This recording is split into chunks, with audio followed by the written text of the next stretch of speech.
Pemirsa, Polda Jawa Timur terus menyelidiki kasus penemuan mayat dalam koper di bawah jembatan penghubung Blitar Kediri kemarin siang. Informasi selengkapnya kita akan terhubung dengan Kabid Humas Polda Jawa Timur, Kombes Pol Frans Barung, dan dengan ayah korban di Kediri melalui sambungan Skype. Selamat sore, Bapak-bapak.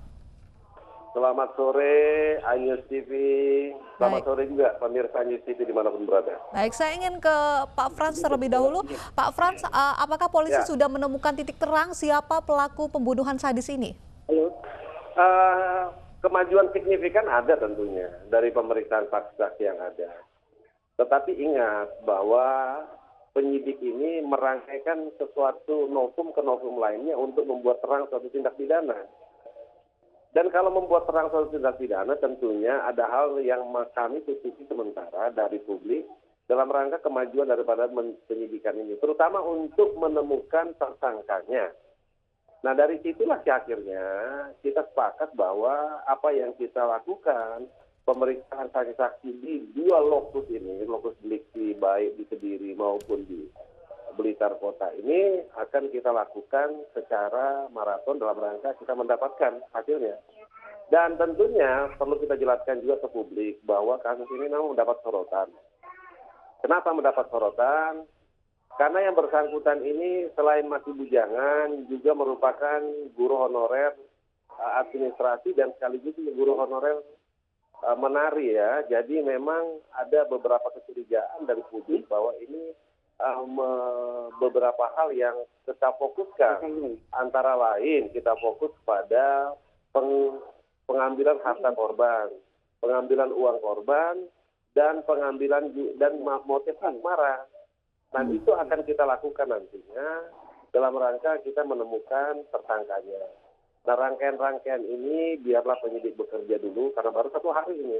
Memang kasus ini mendapat perhatian karena ada mutilasi yang terjadi. Sampai dengan saat sekarang kepala daripada korban almarhum Budi Hartanto ini belum kita dapatkan. Oleh karena itu Kepala Kepolisian Daerah Jawa Timur Irjen Luki Hermawan menyampaikan duka cita yang sedalam-dalamnya kepada pihak keluarga dan percayakan kepada kepolisian bahwa kita akan mengungkap ini walaupun memang tempo waktunya agak kita minta kepada publik bersabar karena memang merangkai suatu tindak pidana tidak semudah daripada kita merangkai karakter ya.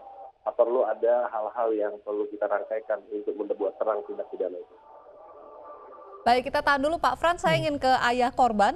Pak, apakah benar 1 hari sebelum ditemukan meninggal dunia, begitu korban, Budi sempat berkomunikasi melalui grup WhatsApp keluarga, begitu? Apa yang ia katakan?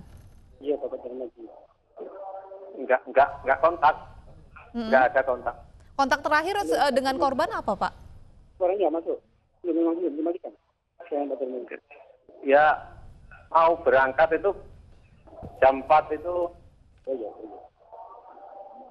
minta pamit ke orang tua. Saya ingin ke ruko. Itu aja. Dengan siapa? Tidak memberitahu, Pak? Ya saya dengan ibunya. Pak Darmaji, sesungguhnya keseharian dari putra Anda seperti apa, Pak? Ya baik, nggak pernah macam-macam, sopan kepada orang tua, ada pastor. Ya. Disebutkan juga sebelum berangkat beliau membawa sejumlah uang ya, begitu ya, Pak? Saya kurang tahu. Apa tahu mungkin teman dekat korban, Pak, siapa saja begitu? Ya. Teman dekat dari korban begitu, Pak, apakah mengetahui? Nggak mengetahui. Karena ini kan menurut polisi antara motifnya antara memang perampokan atau asmara begitu, Pak? Belum punya kekasih. Belum punya kekasih. Belum punya. Bapak sendiri sudah dimintai keterangan ya, Pak, oleh polisi? Belum. Belum dimintai keterangan, Pak? Belum. Ada kecurigaan mungkin, Pak, kepada pihak-pihak tertentu? Saya kurang tahu ya. Nggak ada kecurigaan ya. Jadi tidak tahu teman Tidak dekat tahu. dari korban siapa, kemudian juga Ya. orang-orang yang dicurigai tidak tahu begitu keluarga ya Pak? Ya, kurang tahu ya. Saya nggak tahu. Mengapa keluarga akhirnya memutuskan begitu Pak untuk memakamkan jenazah korban walaupun ada bagian tubuh yang belum ditemukan? Ya nanti kalau sudah ketemu ya dikuburkan ya. Baik, baik. Baik, saya ingin ke Pak Frans. Pak Frans, dengan ada bagian tubuh yang belum ditemukan, apakah ini menjadi kesulitan begitu bagi polisi untuk mengungkap kasus ini? Ya begini ya, kepolisian sebenarnya walaupun identitas penting ini, kepala itu merupakan identitas penting dalam identification ya. Scientific identification itu salah satu ditentukan adalah bagian vital daripada tubuh seseorang.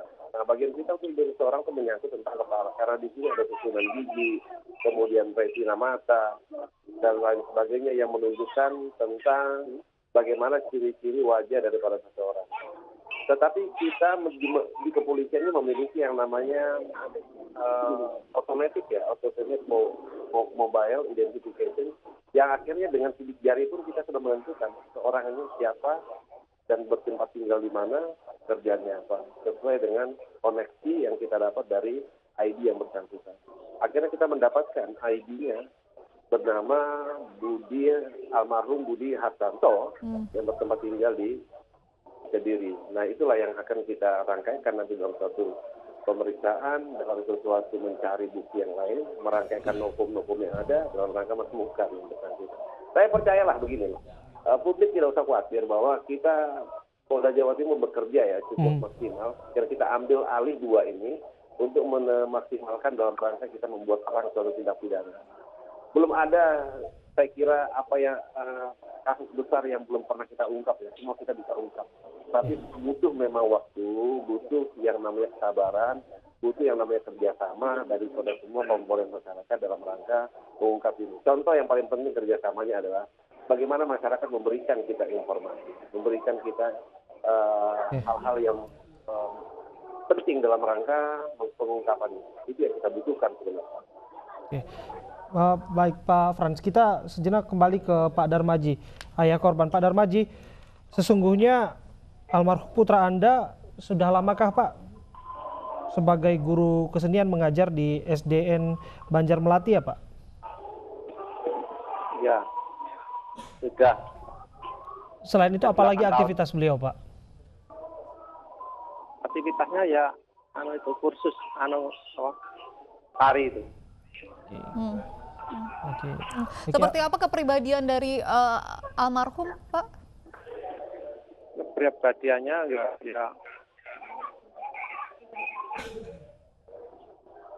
sopan santun ya, pernah ada macam-macam. Apakah keluarga sesungguhnya Pak mengetahui barangkali putra Anda sering bergaulnya dengan siapa, bersahabat di sekitar rumah atau seperti apa Pak? Ya, di sekitar rumah ya sopan santun, enggak pernah apa ya. Kalau komunikasi dengan keluarga intens tidak Pak almarhum ini? Ya, supel. Ya. Kerap berkomunikasi dengan keluarga. Biasanya apa Pak yang diceritakan kalau dengan keluarga, komunikasinya bicara tentang apa? Hanya ya hanya humor humoris, nggak pernah cerita. Suka bercanda begitu ya Pak almarhum? Suka bercanda gitu aja, nggak pernah. Yang lain nggak pernah. Pak, siapa pertama kali anggota keluarga yang mengetahui bahwa jenazah yang ditemukan di dalam koper adalah putra Bapak? Saya kurang tahu ya. Yang jelas saya waktu kerja disuruh pulang itu aja. Dan yang menyampaikan informasi itu kepada Bapak waktu itu siapa Pak? Ya, ponakan saya. Oke. Pak Frans, saya kembali kepada Anda Pak. Benarkah bahwa saksi-saksi yang sudah diperiksa disebutkan ada 5 merupakan laki-laki semuanya, Pak. Identitas saksi ada wanita, ada pria, ada juga karena sudah lebih daripada 10 yang kita periksa ya, saksi. Menyangkut tentang aktivitas, menyangkut tentang karya yang bersangkutan. Tapi begini loh ya, saya belum masuk ke esensi. Kalau esensi sudah kita masuk, berarti kita membuka yang namanya kesulitan nanti dalam penyidikan. Begini, percayakan saja bahwa rangkaian ini bisa kita temukan. Ya, rangkaian satu tindak pidana ini bisa kita temukan. Ada 2 lokus di sana, Kediri dan Blitar Kota. Yang meninggal adalah seorang laki-laki berumur 28 tahun. Dan kemudian yang bekerja sebagai guru honorer dengan pekerjaan mengajar di kesenian. Nah, kita fokus memang ke sana. Tetapi ada sesuatu yang belum bisa saya sampaikan ke publik ini. Karena penting bagi kepolisian dalam rangka menyembunyikan informasi untuk kepentingan penyidikan. Apa kepentingan penyidik? Membuka tabir tindak pidana ini. Siapa pelakunya, motifnya, dan lain sebagainya. Pak Frans, ini pembunuhannya kan bisa dikategorikan sadis begitu ya Pak, ya, dimutilasi kemudian dibuang begitu dalam koper. Apakah mungkin ini dilakukan satu orang atau ada sekelompok begitu yang melakukan hal ini? Masih ingatkah histori perjalanan kasusnya yang hampir sama dengan kasus-kasus lainnya? Misalnya contoh tukang pijat ya, tukang pijat yang kemudian membunuh seorang ibu-ibu itu dan kemudian dimasukkan koper. Awalnya kita sudah curiga bahwa ketika kejadian ini pelaku ini lebih daripada 1 orang. Kenapa? Ada unsur yang namanya membantu, ada unsur yang namanya minimal dia mempermudah pekerjaan daripada pembunuhan ini sehingga terjadi pembunuhan itu. Ini minimal seperti itu. Atau dia membantu mengemudikan kendaraannya sehingga sampai di Blitar Kota. Nah, perjalanan dari Kediri ke Blitar Kota ini cukup jauh ya. Nah, sehingga memang kita menduga ini dikerjakan lebih daripada 1 orang. Karena ada beberapa hal, fakta-fakta di lapangan, ya polisi itu selalu berangkat dari namanya lokus delikti atau tempat kejadian perkara. Selalu berangkat dari situ. Pengungkapan kasus-kasus besar, pengungkapan kasus-kasus yang menyita perhatian publik selalu diawali dengan lokus delikti. Dengan lokus delikti atau tempat kejadian perkara itu sudah berbunyi sebenarnya. Nah, berbunyinya tetapi ada hal tertentu yang masih kita menduga.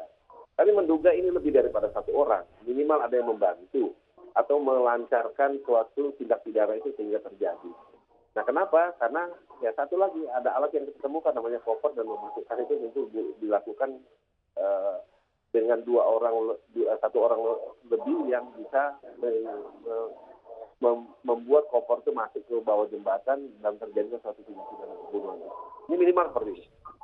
Ya, baik. Barangkali ada yang ingin disampaikan oleh Pak Darmaji, orang tua korban, langsung kepada Pak Frans, Kabid Humas Polda Jawa Timur. Pak Darmaji, silakan.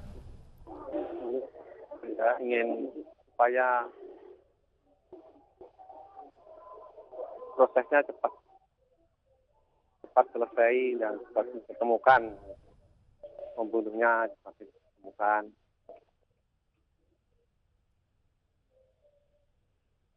Baik. Berharap agar kasusnya bisa segera pembunuhnya dituntaskan, segera ditangkap begitu ya. Ya.